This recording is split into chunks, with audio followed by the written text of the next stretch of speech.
Okay, I have this pet theory, you might say, or I guess just like a slogan, or a reminder, an observation that I make anytime I go to a play, which is every single time I've gone to a show, I learn something.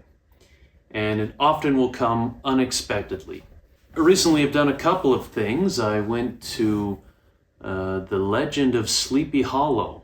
This was staged around Halloween, and so it was billed as a Halloweeny show. And that it was, but more so than that, you may or may not be familiar with The Legend of Sleepy Hollow, but it was taking place during the American Revolution, and it was showcasing the battling ideologies of, being a revolutionary, trying to create America, and create a system around democracy, versus being a loyalist to the British cause and wanting to maintain the British monarchy rule over the American states as colonies of Britain.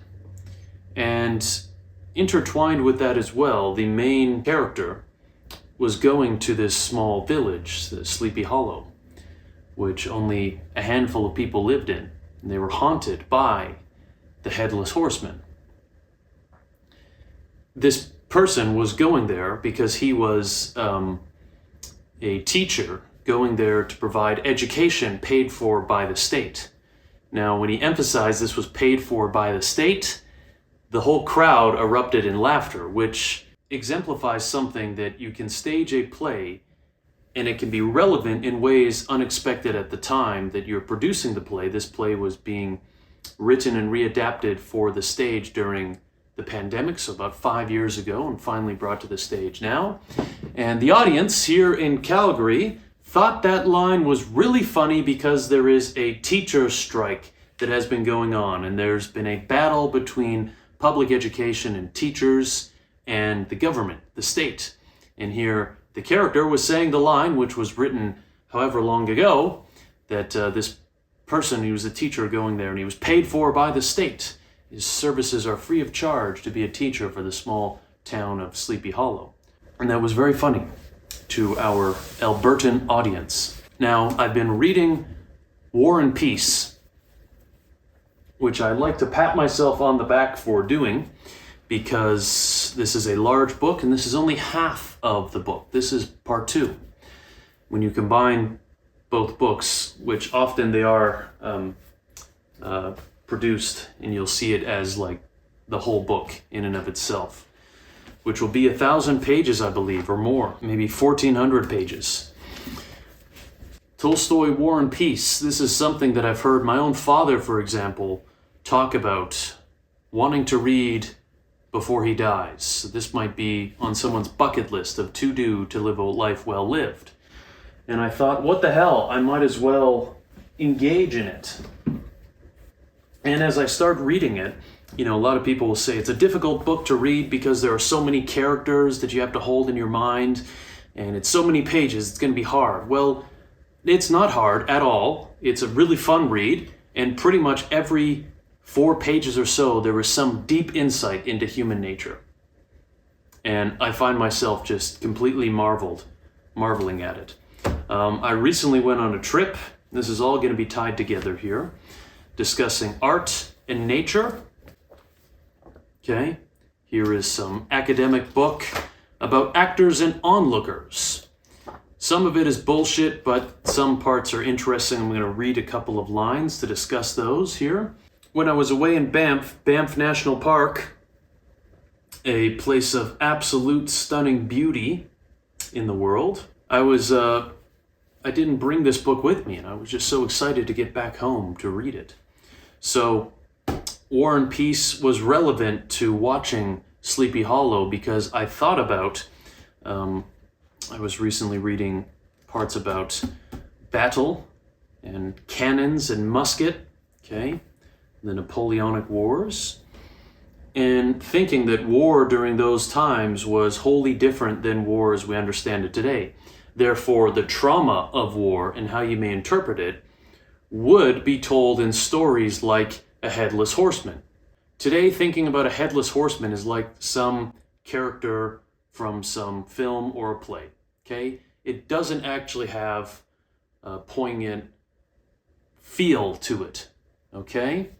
Whereas if you were living during the time where war very much included horsemen, cannons, and the like, then the imagery of a horseman without his head because it was blown off by a cannon is stark and probably a much more visceral feel to it than what we would experience thinking about something today. So without that historical context, which I didn't have as a kid, by the way, watching some cartoon about the headless horseman, it was just some Halloween trope. Didn't really matter to me.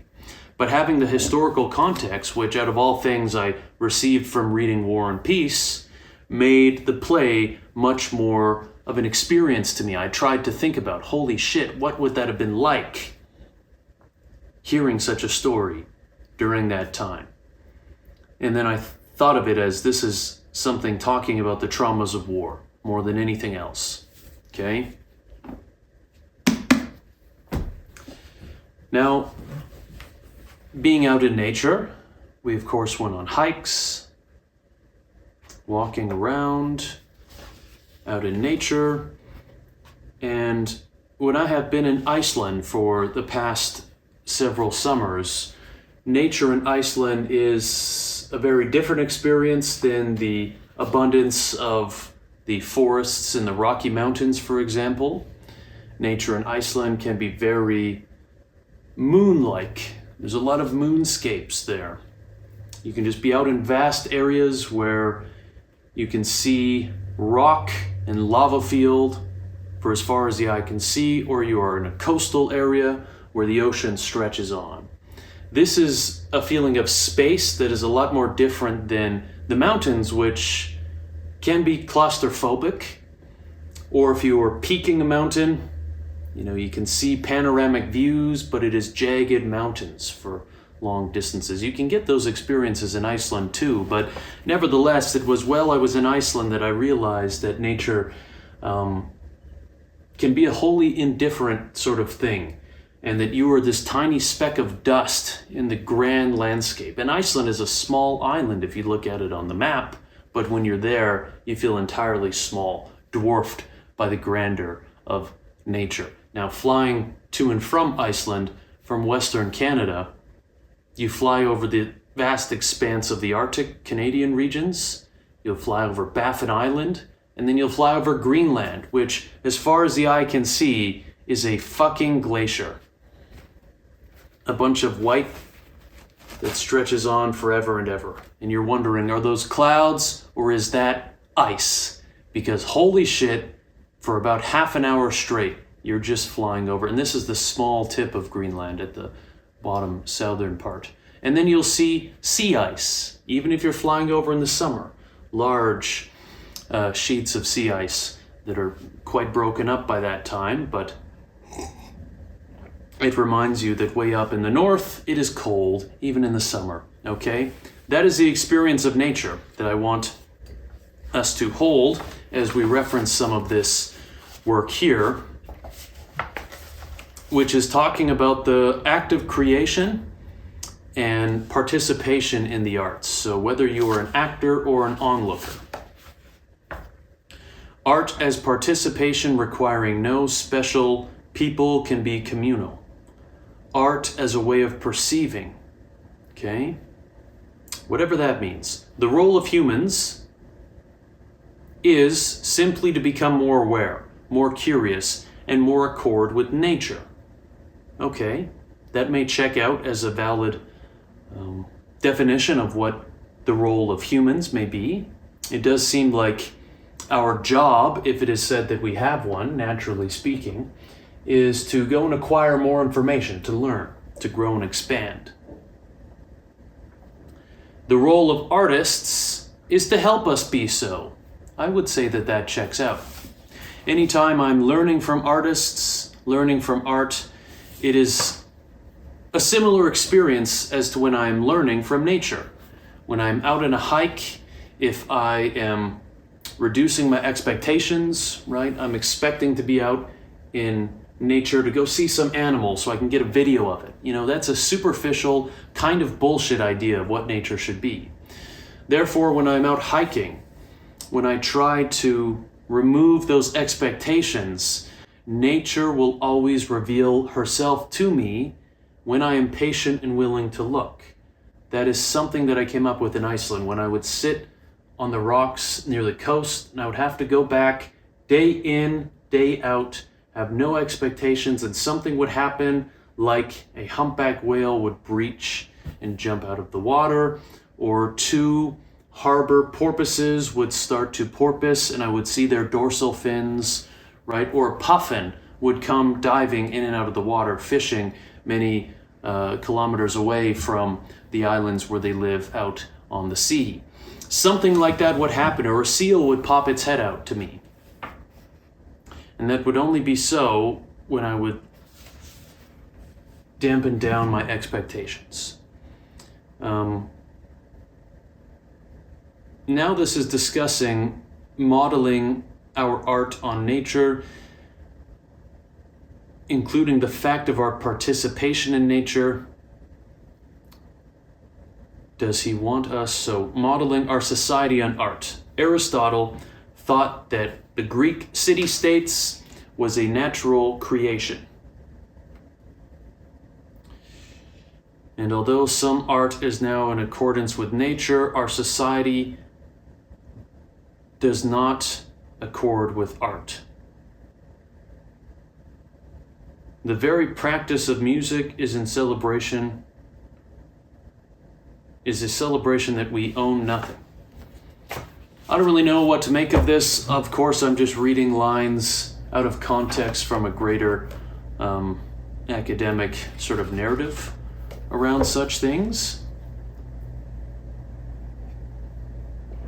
So what I'm trying to say here is that perhaps art, such as nature, will reveal itself to you something even when you don't expect it, and it will work no matter what when you go in with an open mind. Some play or some film that can be seen as trivial or silly will have some deeper meaning to it, so long as the creators of it were intelligent in such ways, in the same sort of way that going out to experience nature will reveal something to you, so long as that nature is true nature. You can go to boring areas of nature. You can go to dead areas of nature. Iceland is an interesting example of this because by scientific measures, it is an eroded landscape, okay? It's a volcanic island.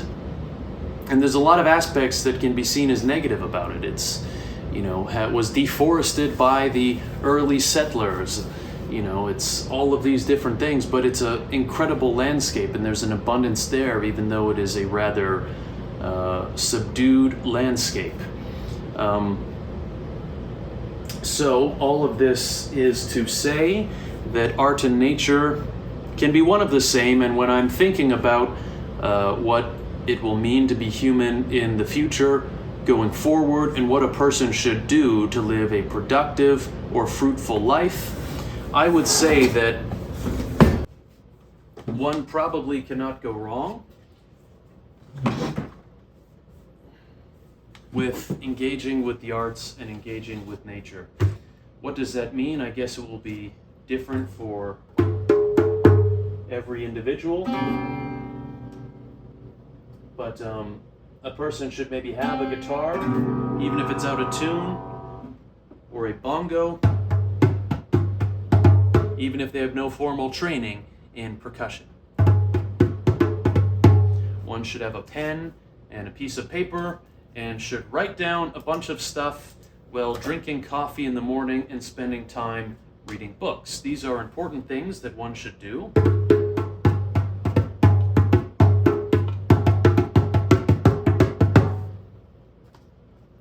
One can also keep track of their health and track things and set health goals and to make sure that things are heading in the right direction. The reason one would want to take care of their health is so that they can engage with art and nature for as long as humanly possible.